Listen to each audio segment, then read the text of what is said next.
Before we get into this story, I want to take a moment to acknowledge Aaron Howard's family, his children, his partner Kara, and everyone who loved him. What happened on September 1st, 2018 changed their lives forever, and they carry that every single day. Now, there is a video. You may have already seen it. Millions of people have. It started circulating online in 2018 and it broke the internet completely in half, because half the people who watched it saw a cold-blooded murder, and the other half saw two men defending their lives. And the terrifying thing is, both sides had a point. This is the story of what happened in a back alley in Abilene, Texas on a Saturday morning over something as ordinary as a dirty mattress. And by the time I'm done telling it, I want you to ask yourself, honestly, what would you have done? Let's start with Aaron Howard. Aaron was 37 years old. He had a partner named Kara, and he had children that he genuinely loved. By the accounts of the people closest to him, he could be warm, funny, and kind. His partner Kara described him that way in court. Lovable, she said, and she meant it with everything she had. But Aaron Howard had another side, one that was documented extensively, one that went back 20 years. He had been diagnosed with intermittent explosive disorder, a serious mental health condition that causes sudden, violent episodes of rage that can come out of almost nowhere. He took medication for it every single day, but medication manages a condition, it doesn't erase it. And over the years, that condition had left a trail. 38 documented incidents, assault, threats, harassment. Record started in June of 1998 and it kept building year after year. Neighbors had called police after watching Aaron choke a close friend of his, a man named Justin Campbell who actually lived with him, right in their front yard in broad daylight. Not a stranger, a friend. Just months before he died, a code enforcement officer knocked on Aaron's door to follow up on complaints from neighbors about health violations at the property. The officer was doing his job. Aaron threatened to kill him. He was criminally charged for it. And then just 4 days before September 1st, 4 days, a mailman came to deliver a package, a completely routine delivery, but Aaron became convinced the man was trying to look through a window at his daughter. The mailman called his supervisors. Aaron threatened to kill him too. Now, here's the thing I need you to hold on to as we go through this story. In all of those 38 incidents, in 20 years of documented outbursts, Aaron Howard had never actually physically hurt anyone, not once. He had threatened, he had frightened, he had pushed right up to the edge, but he had never crossed it. That fact is going to matter more than almost anything else before this story is over. Now let's talk about the morning everything fell apart. September 1st, 2018. Aaron and his family were outside unloading a trailer. They were clearing it out so it could be used for a different project, and they were placing items in the backyard, scrap metal, odds and ends. Normal Saturday morning work. Aaron and his neighbors, 67-year-old Johnnie Miller and Johnny's 31-year-old son Michael, shared a trash container between their two properties. And at some point while Aaron was working, he looked over and noticed that a dirty mattress, one he had placed in that shared container himself, had been removed and placed up against the fence. Now, we don't know for certain who moved it. That was never definitively established. Maybe the Millers moved it, maybe it fell, maybe someone else disturbed it. What we know is that when Aaron saw it, something in him ignited. He put the mattress back in the container, fine, that part was reasonable.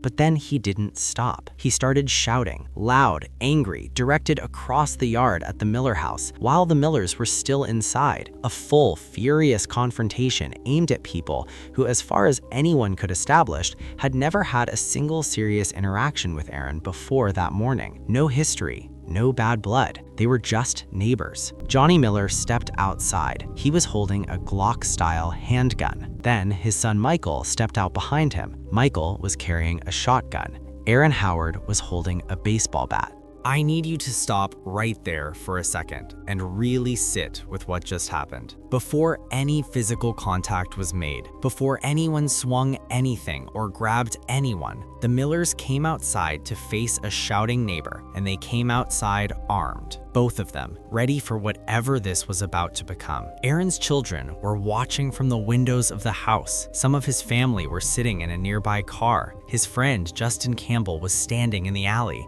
and Kara reached for her phone and pressed record. What happens next is on video. The whole world has seen it. Aaron is screaming. He is furious in a way that fills the entire alley, and he is pointing at Johnnie and saying exactly what is on his mind. "You pulled a gun in front of my kids over a mattress." That's what he's saying, and he's not wrong. That is exactly what Johnnie did. But Aaron is also threatening to kill them. Over and explicitly over. His words are clear on the recording. There is no ambiguity about what he is saying. And Johnnie is not backing down. He's not retreating into the house. He's not calling the police. He's standing his ground, and he's goading Aaron. "Take a swing," he says. "Go ahead. Take your swing." For 2 full minutes this goes on. 3 men in an alley in the Texas heat, a bat against 2 firearms, and all of that history, all of that rage, all of those years of a man barely holding himself together right there in the open. Then Johnnie raises the gun and fires twice. Both shots hit Aaron in the chest. And what Aaron does next, I don't think anyone who watches that video ever fully gets over it. Because Aaron Howard, with 2 bullets in his chest, picks up that baseball bat and throws it. It connects. Johnnie stumbles backward. And then Michael fires once. In the head. Aaron Howard was dead before he hit the ground. You can hear Kara screaming as she runs to him, and then the video ends. After the shooting, the Millers turned to Kara and Justin Campbell and ordered them not to move. They held them there, in that alley, with Aaron's body on the ground until police arrived. When officers got there, both men were ordered to drop their weapons. Both were arrested on the spot. Now here's where this case gets complicated in ways that the internet was not prepared for. When that video spread online, people immediately planted their flags. Half called it murder. 2 armed men who chose to come outside and escalate a situation with a man who hadn't touched anyone, who hadn't thrown a single punch, who was standing in his own neighborhood with a baseball bat, while 2 men with guns stood in front of him. The nickname that spread online, Dumpster Defenders, was not a compliment. The other half looked at the same video and saw something different. They saw a man with a 20-year history of violent behavior, a man screaming death threats while holding a weapon, a 67-year-old and his son standing in their own home, defending themselves from someone who had a documented pattern of explosive, uncontrollable rage. Both sides had something real to stand on, and that is exactly why this case went to trial and tore a jury apart. Both Millers are offered plea deals of 25 years each before trial. Both men refused. They were arrested, posted bond, got out, were re-arrested when police obtained the video, posted a higher bond, got out again, and then spent the next several years waiting as the trial kept getting pushed back because of the pandemic.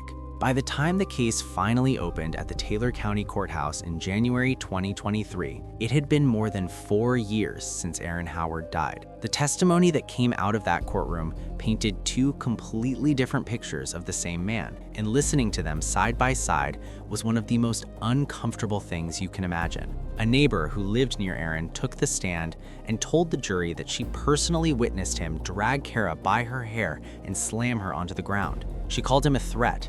Not difficult, not troubled, a threat. Justin Campbell, Aaron's own close friend, the man Aaron had been filmed choking in his front yard, sat in the witness chair and described him as aggressive and intimidating. And then Kara took the stand, the woman who filmed his death, who still woke up screaming from nightmares 5 years later, who had rebuilt her entire life and carried the weight of that morning with her every single day. She looked at that courtroom and she called Aaron lovable, kind, and funny. She wasn't saying it for sympathy. She wasn't performing for the jury. She meant it, because that version of Aaron was also real. And that is the heart of this case. Both versions of Aaron Howard were true.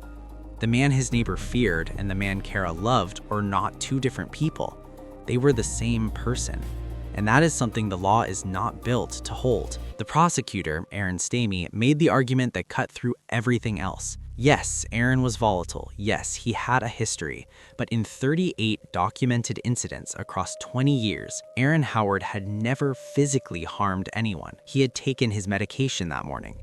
He was a man with a bat who had not yet hurt a single person when the first shot was fired. The defense pointed at a 67-year-old man and asked the jury to understand that a 14-year sentence at his age was a death sentence. They called what happened self-defense, plain and simple. The jury came back on January 27, 2023. Johnnie Miller, guilty of first-degree murder, 14 years in prison with the possibility of parole after 7. His earliest release date is June 2029. Michael Miller, not guilty. The same 2 men, the same alley, the same 2 minutes of the same video.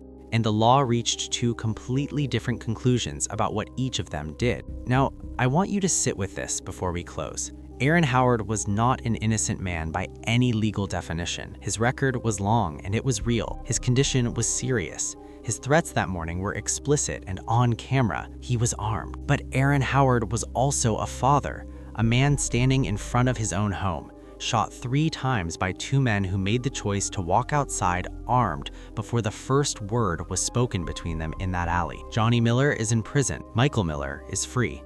And somewhere between those 2 outcomes is the truth about what really happened, a truth that no verdict can fully capture. Because the question this case keeps asking isn't really about self-defense law. It's about what happens when a man with a serious mental illness, a man the system had touched 38 times and let go 38 times, finally runs out of second chances. It's about what happens when a condition that was never properly managed collides with 2 loaded guns on a Saturday morning over a piece of trash. A dirty mattress, 3 shots, a video that made millions of people argue with strangers on the internet for years, and a family that lost a father, a partner, a man they loved over something that should have taken 30 seconds to resolve. Some stories don't have a clean ending. This is one of them. And the most honest thing I can tell you is this: the question of what justice looks like here is one you're going to have to answer for yourself. Drop your answer in the comments. I genuinely want to know where you land. If this story hit you, please like the video, subscribe, and hit the bell so you never miss another case. Take care of yourselves. I'll see you in the next one.